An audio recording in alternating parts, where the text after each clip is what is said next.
पहले इसी की करो। वी आर द पीपल, हम वो लोग। अच्छा, अभी मैं सोच रहा था पिछले 2 साल में बहुत सारे गांव में बाबा साहब के स्टेच्यूज बनाए गए, मूर्तियां लगाई गई। एक मूर्ति 1 लाख 2 लाख रुपए की लगी, फिर जलसा हुआ 2 लाख रुपए खर्चा हुआ, फिर उसमें से 10% मूर्तियां टूटी, फिर आंदोलन हुए, फिर उन पर स्थगन हुए, फिर धरने पड़े। मैं सोच रहा था अम्बेडकर इस पर क्या कहते हैं। मैं आपको कहना चाहूंगा कि अम्बेडकर इस पर क्या कहते हैं। डॉक्टर अम्बेडकर, ये बात तब की है जब डॉक्टर अम्बेडकर लंदन में पढ़ रहे थे और भारत की एक बहुत बड़ी शख्सियत जो मुंबई में रहती थी उनका देहांत हो गया। नाम था फिरोज शाह मेहता। फिरोज शाह मेहता बहुत विद्वान व्यक्ति थे। डॉक्टर बाबा साहब अम्बेडकर उनसे बड़े प्रभावित थे। एक दिन बाबा साहब अम्बेडकर के निगाह में आया कि किसी अखबार की एक खबर थी। खबर क्या थी कि नगर पालिका मुंबई ने यह तय किया था, उस वक्त वो नगर पालिका थी, तय किया कि फिरोज शाह मेहता जैसा व्यक्ति जब चला गया तो उसकी पूरी आदमकद मूर्ति जो है वो नगर पालिका के गेट पर लगनी चाहिए। प्रस्ताव पास हुआ कि फिरोज शाह मेहता की एक बहुत बड़ी मूर्ति नगर पालिका के गेट पर लगनी चाहिए। और जब ये खबर आई डॉक्टर अम्बेडकर के नजरों तक ये खबर आई, जब वो लंदन में पढ़ रहे थे, उन्होंने नगर पालिका को एक पत्र लिखा। वो पत्र डॉक्टर अम्बेडकर के संपूर्ण वांग्मय में मौजूद है। और उन्होंने क्या कहा था, उन्होंने कहा था कि माननीय, मैं आपके निगाह में ये लाना चाहता हूँ कि मूर्तियां किसी व्यक्ति के विचारों को आगे बढ़ाने में कारगर नहीं है। उन्होंने कहा कि मैं कहना चाहूंगा, मेरा प्रस्ताव है कि आप फिरोज शाह मेहता के नाम पर एक बढ़िया लाइब्रेरी बनाइए, एक अच्छा पुस्तकालय बनाइए, एक बुक बैंक बनाइए, गरीब बच्चों को वहां से किताबें दीजिए, वो बच्चा पढ़ पाएगा, वो बच्चा दूसरा फिरोज शाह मेहता बनेगा। मैं पूछता हूँ, मैं इस बात से नकारता नहीं हूँ कि हमने अम्बेडकर उस छोटी सी एक फोटो से सीखा जो कमरे में टंगी रहती थी, जिसके नीचे लिखा होता था जुल्म करने वाले से सहने वाला ज्यादा गुनहगार होता है।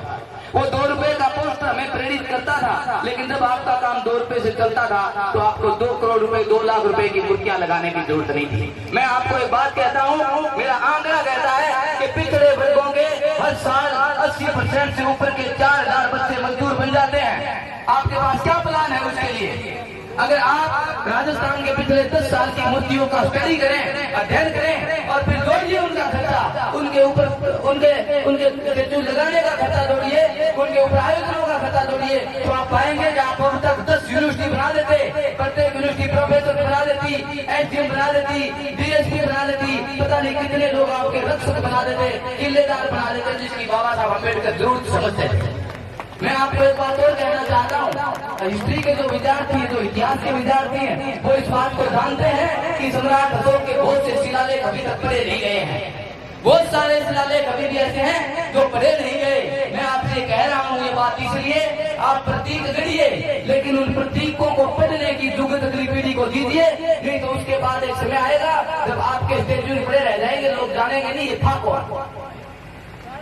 आप अगर ये चाहते हैं कि अगली पीढ़ी जाने के था कौन, तो उसके विद्वान बनाइए। मुझे किसी ने एक बार कहा था कि दुनिया की सारी कुरान शरीफ अगर नष्ट कर दी जाए ना भाई साहब, तब भी हम कुरान शरीफ दोबारा चुटकियों में लिख देंगे। मैंने कहा कैसे?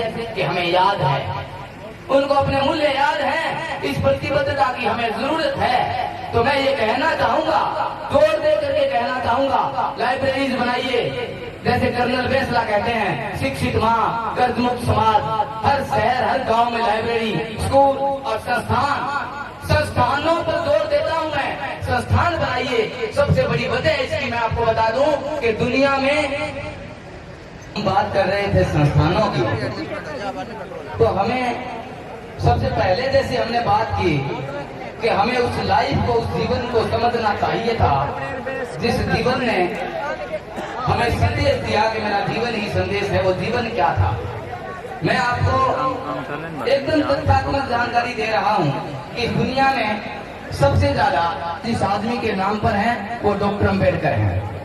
पूरी दुनिया में अगर एक आदमी के नाम पर सबसे ज्यादा संगठन बने तो डॉक्टर बाबा साहब अम्बेडकर के नाम पर बने। लेकिन मैं आपको ये कहता हूँ कि अम्बेडकर जो बनाया वो किसी एक संगठन ने नहीं बनाया, संस्थानों ने अम्बेडकर बनाया। स्कूल्स ने अम्बेडकर बनाया, कॉलेज ने अम्बेडकर बनाया, यूनिवर्सिटी ने अम्बेडकर बनाया।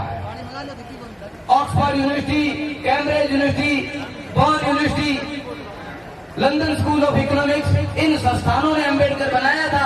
किसी संगठन ने अम्बेडकर नहीं बनाया, किसी यूनियन ने अम्बेडकर नहीं बनाया। मैं कह रहा हूं कि दुनिया में सबसे ज्यादा संगठन जिस आदमी के नाम पर है, अगर आप ये देखें कि अगर आप एक भी अगर आप ढंग का संस्थान बना लेते हैं तो आप ये पाएंगे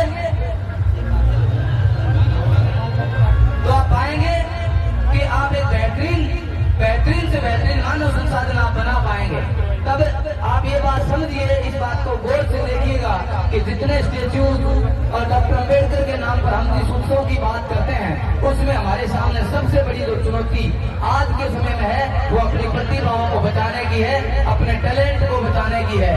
मैंने ऐसा देखा है कि एक लड़की जिसके 95% बायो में है और उसके बावजूद वो फेफड़ी छाप रही है।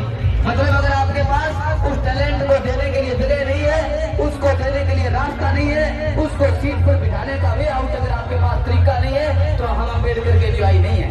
हम अम्बेडकर को लागू नहीं कर पा रहे हैं। अम्बेडकर को लागू करने का मतलब है आप सिर्फ इतना समझ लीजिए कि वो बच्चा जो सपनों के पास बैठा था, अगर उस वक्त वो स्कूल में एंट्री नहीं कर पाता तो जिंदगी में कभी अम्बेडकर नहीं बन पाता। अम्बेडकर बनाना है मतलब किताब उठानी है, बच्चे के हाथ में किताब देनी है, स्कूल भेजना है तो हर गांव में लाइब्रेरी बनानी है। जब आपके दिमाग में आए कि हमें बाबा साहब की मूर्ति लगानी चाहिए, तब उसे 1 लाख रुपए से किताबें खरीदना, एक बच्चे को बिठाना और रोज किताबें लोड करके बच्चों को अम्बेडकर पढ़ाना। अम्बेडकर कूदने की चीज नहीं है, अम्बेडकर पढ़ने की चीज है, पढ़ने की चीज है, पढ़ने की चीज।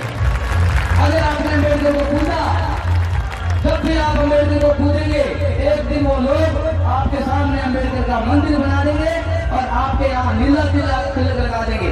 तिलक तो होगा, बस रंग बदल देंगे। अगर आपने अम्बेडकर पढ़ा होगा तो आप किसी के बहकावे में नहीं आएंगे। अम्बेडकर पढ़िए, पढ़ाइए, लाइब्रेरी बनाइए, अगली पीढ़ी उस टैलेंट को खत्म होने से बताइए। वो टैलेंट रोज अच्छी पोस्ट अच्छे अंक लेते थे भी और वो मजदूर बन जाता है। एक बच्चे के 83% आए, मैंने अगले दिन फोन किया, मेरा स्टूडेंट था, आवाज नहीं आई, पूछा क्या कर रहे हो? कि साहब नमक फैक्ट्री में काम कर रहा हूँ। क्यों? पिताजी की तबीयत ठीक नहीं रहती। मुश्किल उसको लेके आए, बाकी आज से मैं एडमिशन कराया। मुझे फजल होता है ये कहते हुए कि वो टाइगर बैच में टॉप पर रहता है। आप सोचिए कि अगर वो बच्चा नमक फैक्ट्री में मजदूर रह जाता और उस गाँव में आप 2 करोड़ 2 लाख 2 करोड़ 500 की मूर्ति लगा देते, आपने क्या किया? अम्बेडकर को बता दिया? नहीं, आपने भविष्य के अम्बेडकर को कत्ल कर दिया।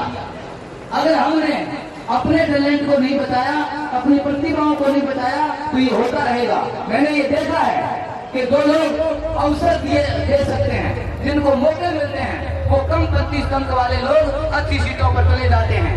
जिनको मौके नहीं मिलते वो प्रतिभाएं पीछे रह जाती हैं। हमारा काम सिर्फ हमारा ध्येय एक है कि आपके बीच में, आपके गाँव में, आपकी ढाइयों में कोई ऐसा बच्चा जो इंटेलिजेंट है, पढ़ने से पीछे नहीं रह जाए। इस बात के लिए आप जिस दिन मंथन कर लेंगे, हमारी अम्बेडकर जयंती मनाना सफल हो जाएगा। और एक बात मैं आपको बता दूं, आपने जब उन टैलेंट को बता लिया तो आप हर जगह पर मूर्ति लगाने के काबिल हो जाएंगे। आपके पास इतने लोग होंगे कि इतनी लाइब्रेरियां बना देंगे, वो इतने भवन बना देंगे। आपकी जागृति का रास्ता एजुकेशन से होकर जाता है, हमारी जागृति का रास्ता संस्थानों से होकर जाता है। अम्बेडकर अगर हमें मिलता है तो किताबों से मिलता है, मूर्तियों से नहीं मिलता। किताबों से मिलता है, मूर्तियों से नहीं मिलता। किताबों से मिलता है, मूर्तियों से नहीं मिलता। ये एक संदेश आज की जयंती से आप ढाणी गाँव लेके जाएं। अम्बेडकर किताबों से बनता है, लाइब्रेरियों से बनता है, स्कूलों से बनता है, संस्थानों से बनता है। बहुत बहुत शुक्रिया।